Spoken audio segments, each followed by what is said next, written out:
네, 안녕하세요. 터커입니다. 고로 만드는 웹이라는 제목으로 강의를 시작하겠습니다. 이 강의는 고로 만드는 웹 서버입니다. 그래서 웹 서버를 같이 고로 만들어 보겠습니다. 사실 제가 웹 프로그래머가 아니다 보니까 저는 게임 프로그래머고 웹 프로그래머는 아니거든요. 그래서 조금 이 강의를 할까 말까 했는데, 사실 요즘에 프로그램 할 때 웹 프로그래밍이 가장 핫하고, 또 어떻게 보면 기본적인 스킬이라고 볼 수 있거든요. 웹을 만들 수 있냐 없냐가. 뭐 요즘 웹으로 워낙에 다양한 작업들을 하기 때문에 뭐 필요한 거 있을 때 그때그때 웹으로 만드는 능력을 가지고 있으면, 실제 뭐 프로페셔널한 프로그래머가 안 되더라도 필요할 때 만들어 쓸 수가 있는 거거든요. 그래서 쉽게 만들 수 있기 때문에 그런 스킬은 어떻게 보면은 미래 사회에서 어떻게 보면 기본적인 스킬이라고 볼 수도 있어요. 그래서 그거에 대해서 한번 설명해 보도록 하겠습니다. 간단하게. 저도 이제 대학교 때 예전에 홈페이지, 저희 때는 홈페이지 만드는 게 유행이었거든요. 그래서 홈페이지도 만들고 하면서 그때 이제 뭐 CGI나 PHP 뭐 이런 걸로 웹을 만들기도 했었습니다. 이제 요즘 그거로 만들어 보겠습니다. 그래서 제가 대학교 때 만들 때하고 지금하고는 이제 많이 바뀌었기 때문에 그 트렌드가 어떻게 바뀌었는지 한번 살펴보겠습니다. 자, 먼저 시작하기 앞서서 몇 가지 기본 개념을 좀 정리하고 가겠습니다. 처음에 우리가 웹을 만든다 하면 HTML이라는 건데요. HTML을 만들어내는 건데, HTML은 이제 하이퍼텍스트 마크업 랭귀지라는 겁니다. 마크업 랭귀지. 자, 이 말의 뜻은 하이퍼텍스트를 만들어내는 언어다 라는 뜻인데요. 하이퍼텍스트라는 건 뭐냐면은 텍스트인데, 기본적으로 텍스트인데 하이퍼링크를 가지고 있는 텍스트라고 보시면 됩니다. 하이퍼링크. 자, 우리가 웹서버를 이렇게 보면은 이게 글이 이렇게 있고 여기 링크가 이제 걸리잖아요. 이거 딱 클릭을 하면 다른 웹서버로 연결이 되잖아요. 그 링크에 해당하는 요게 이제 하이퍼링크입니다. 또 다른 점은 이제 텍스트인데 중간에 이미지나 뭐 사운드 등등을 넣을 수 있다, 이런 겁니다. 그래서 이 하이퍼텍스트라는 건 단순히 텍스트지만 하이퍼링크를 가지는 텍스트다 라는 거예요. 네, HTTP라는 얘기를 하는데, HTTP는 무엇의 약자냐? 하이퍼 텍스트 트랜스퍼 프로토콜이라는 겁니다. 그래서 하이퍼텍스트를 전송하는 규약이라고 보시면 됩니다. 약속이죠. 하이퍼텍스트를 전송하는 약속. 그럼 하이퍼텍스트를 어떻게 리퀘스트하고 리스판스를 줄 건지에 대한 약속입니다. 그래서 처음에 이 HTTP와 HTML이라는 기술이 처음 나왔을 때는 이게 되게 단순했어요. 그러니까 어떻게 보면 되냐면은, 네, 되게 단순하게 보면은 그 클라이언트가 있죠. 컴퓨터가 있어요. 웹 브라우저가 있다고 쳐보죠. 웹 브라우저가 우리가 이제 HTTP, 이제 이건 프로토콜로 나타내는 거고, www, 이건 월드와이드 웹이죠. 네이버닷컴을 요청을 한다. 그럼 먼저 DNS 서버에다가, DNS 서버는 이제 도메인 네임 서버라고 해서 이 도메인에 해당하는 그 IP 주소를 가지고 있어요. 그래서 얘를 물어봐요. www.naver.com이 IP가 몇 번이야? 라고 물어봐요. DNS 서버. DNS 서버가 이제 뭐 10.8.9.1이다 뭐 이렇게 알려줘요. 이거는 정확한 정보는 아니고 어쨌든 IP를 알려줘요. 그러면 이 웹브라우저는 이 IP를 알았죠. 그럼 다시 그 IP에 해당하는 놈한테 리퀘스트를 날려요. 이 리퀘스트를 어떤 양식으로 날리느냐, 요거는 HTTP에 정의되어 있습니다. 이 프로토콜에 정의되어 있어요. 리퀘스트를 어떻게 날릴 것인지. 그러면 리퀘스트 날리면 이제 이쪽에 서버가 있죠. 요거는 이제 네이버 서버죠. 네이버 서버가 이 리퀘스트를 받으면 여기서 HTML 텍스트를 만들어냅니다. 텍스트를 만들어서 이거를 알려줘요. 리스판스로. 이 리스판스를 어떻게 보낼 거냐 라는 것도 HTTP가 정의하고 있습니다. 이 프로토콜이 정의하고 있는 거죠. 리퀘스트를 어떻게 보내서 어떻게 받을 거냐. 그럼 이 리스판스를 받으면 이 웹브라우저는 자기 브라우저에다가 이 HTML을 이렇게 그려줍니다. 이거 렌더링 한다고 하는데, 렌더한다고. 그려줍니다. 이런 구조로 되어 있는데, 과거에는 단순히 어떤 문서를 요청하고 문서를 받는, 그래서 요거는 한 번 요청하고 한 번 받으면 연결이 끊어집니다. 그러니까 한 번 요청하고 한 번 받으면 끝이에요. 그러니까 단순하게 과거에서는 어떤 문서를 요청하고 문서를 받고 끝나는 거였어요. 근데 이게 시간이 보다 보니까 상호작용이 점점 중요해지고 이제 동적 웹에 대한, 다이나믹 웹에 대한 그 요구가 점점 늘어났어요. 그래서 지금 네이버 화면을 이렇게 가만히 보시면은 이게 가만히 있지 않습니다. 계속 뭔가 바뀌어요. 여기 메인 광고가 이렇게 시간이 지나면 바뀐다거나 여기 옆에가 바뀐다거나, 아니면 여기 옆에 이제 뉴스를 눌렀을 때랑 뭘 눌렀을 때 이 화면만, 이 전체가 바뀌는 게 아니라 여기만 싹싹 바뀌죠. 이런 식으로 지금은 굉장히 동적 웹이 잘 돼 있어요. 그래서 지금은 문서 한 번 보내고 한 번 받고로 끝나질 않아요.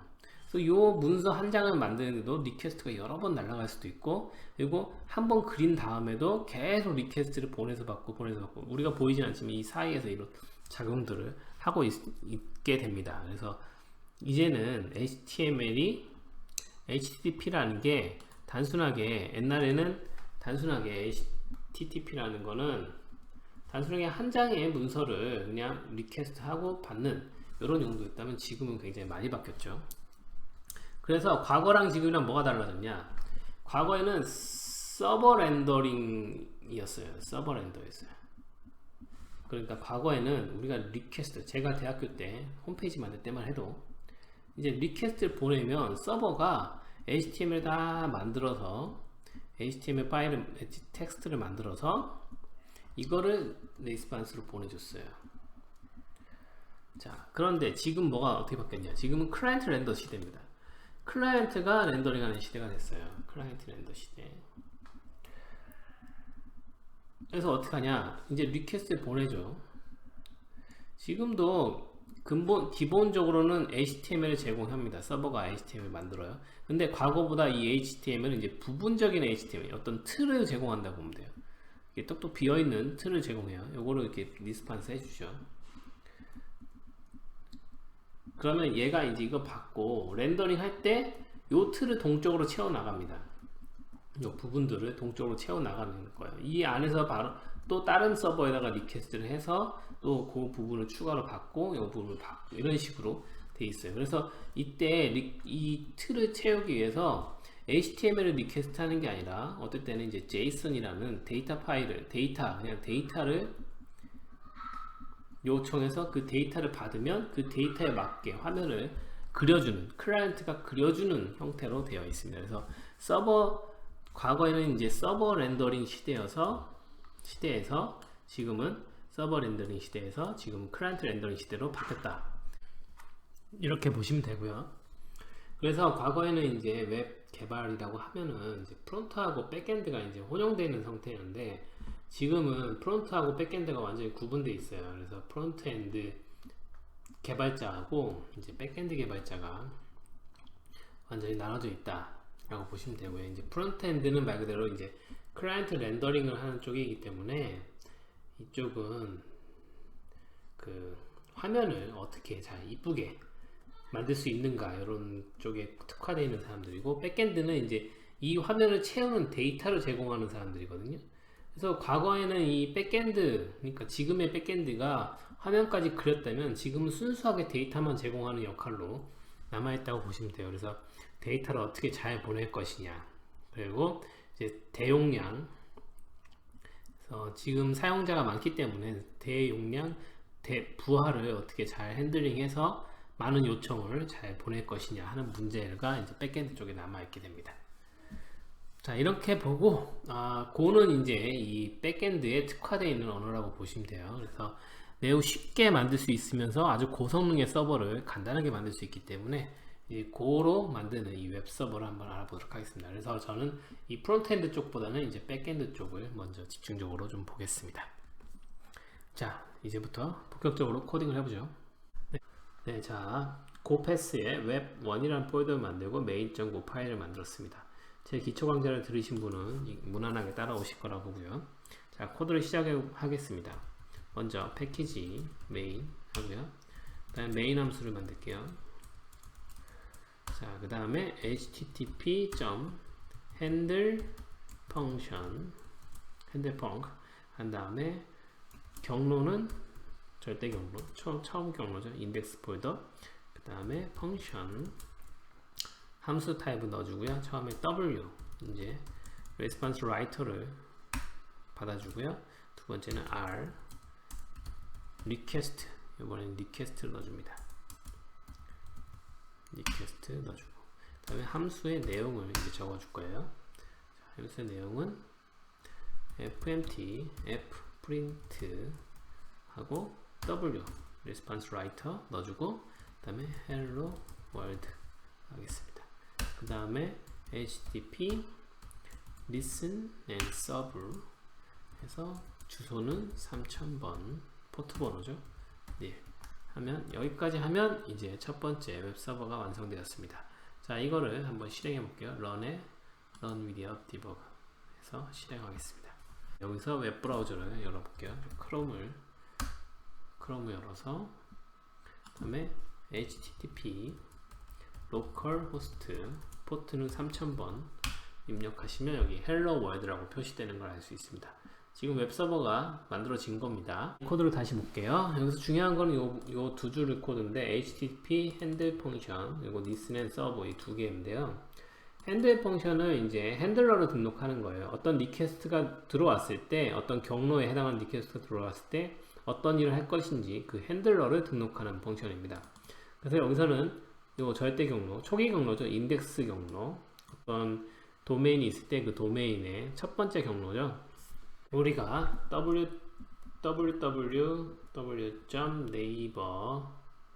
www.naver.com을 할 때 닷컴만 하지만 사실 여기에 요 슬래시가 하나 들어가거든요. 요 절대 경로, 요 경로, 그러니까 첫 번째 들어가는 페이지, 인덱스 페이지라고 하는데 요 경로를 말합니다. 자, 그래서 요 경로는 첫 번째 페이지, 인덱스 페이지를 나타내고요. 그 인덱스 페이지에 대한 리퀘스트가 왔을 때 어떤 일을 할 거냐, 요 펑션에 해당하는 일을 할 거라는 거죠. 요 펑션은 이제 정해진 형태예요. 요거는 정해진 형태의 펑션을 받습니다.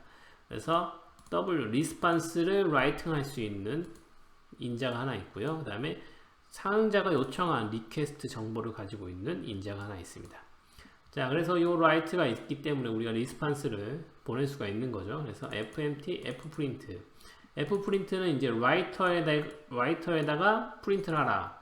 우리가 기존에 쓰던 거는 여기서 fprint는 이 writer에 해당하는 것에 문자에서 출력하라는 펑션이고요. 이 writer는 지금 http의 response writer입니다. 그래서 리퀘스트를 보낸 쪽에 이제 리스판스를 적어주는 거죠. 그러니까 hello world라는 리스판스를 줘라 라는 겁니다. 자, 여기까지 하면은 이제 핸들러 등록이 끝난 거고요. 이 인덱스 패스에 이런 핸들러가 등록된 거고요. 이제 본격적으로 listen and serve를 통해서 웹서버를 실행하게 됩니다. listen and serve를 하면 웹서버가 이제 구동이 되고요. 이제 리퀘스트를 기다리는 상태가 됩니다. 그래서 리퀘스트가 왔을 때 이미 등록된 핸들러면 핸들러 패스에 해당하는 곳이면 이 핸들러를 실행해서 리스판스를 보내주고요. 자, 그리고 listen and serve, 이제 listen, 기다리는 포트는 여기 3000번, 3000 포트에서 기다리게 됩니다. 그래서 이 웹서버가 실행된 상태에서 크롬을, 웹브라우저를 띄워서 3000 포트의 리퀘스트를 보내면 이렇게 hello world 리스판스가 출력되는 프로그램입니다. 네, 다른 걸 한번 해보죠. 이따가 또 다른 핸들러를 등록하겠습니다. 핸들, 펑션. 자, 여기선 바라고 등록할게요. 펑션 http response writer 하고 r http request 그래서 여기서는 fmt fprint w에다가 hello bar라고 하겠습니다. 자, 이렇게 하고 실행해 보겠습니다.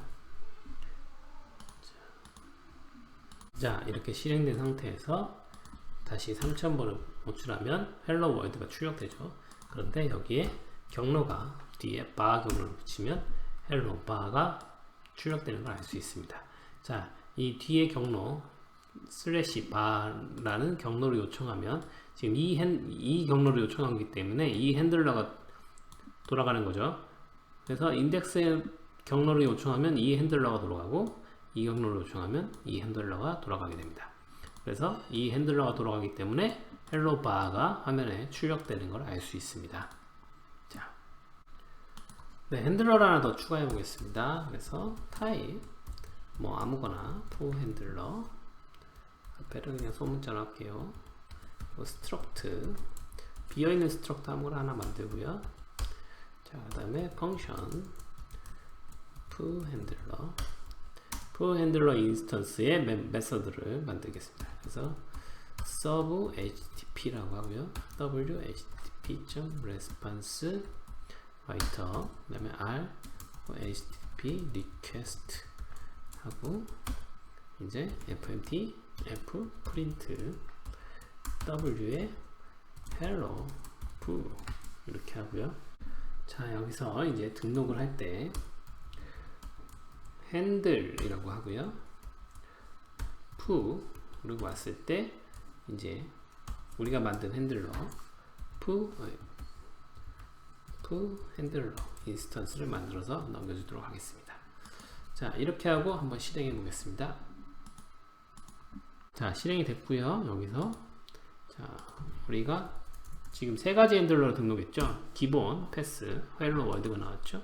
그 다음에 바 했을 때는 헬로 바가 나오고요.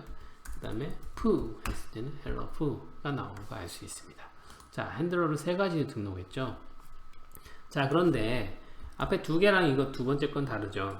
두 개는 이제 펑션을 직접 등록했습니다. 핸들러를 펑션 형태로 직접 등록할 때 쓰는 펑션이 바로 핸들 펑션 이 함수를 쓰고요. 핸들러라는 걸 등록할 때는 이 인스턴스 형태로 등록할 때는 핸들이라는 걸 씁니다. 이 인스턴스로 등록하는 거는 요 어떤 인스턴스를 만들고 거기에 해당하는 이제 인터페이스를 구현하는 거죠. 서브 HTTP라는 인터페이스를 구현해서 그 인터페이스를 구현한 애를 이렇게 등록하는 형태로 되어 있습니다.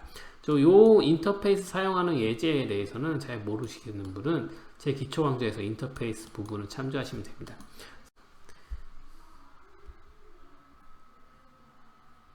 자, 인터페이스예요. 인터페이스고 이 핸들러는 인터페이스고 함수 하나를 가지고 있는 인터페이스입니다. 그래서 서브 HTTP response writer request 두 인자를 받는 서브 HTTP라는 인터페이스를 구현한 애를 그 인자로 받겠다는 거예요. 그러니까 지금 푸 핸들러는 서브 HTTP 인터페이스를 구현하고 있죠. 그러니까 이 핸들의 인자로 들어갈 수 있게 되는 겁니다.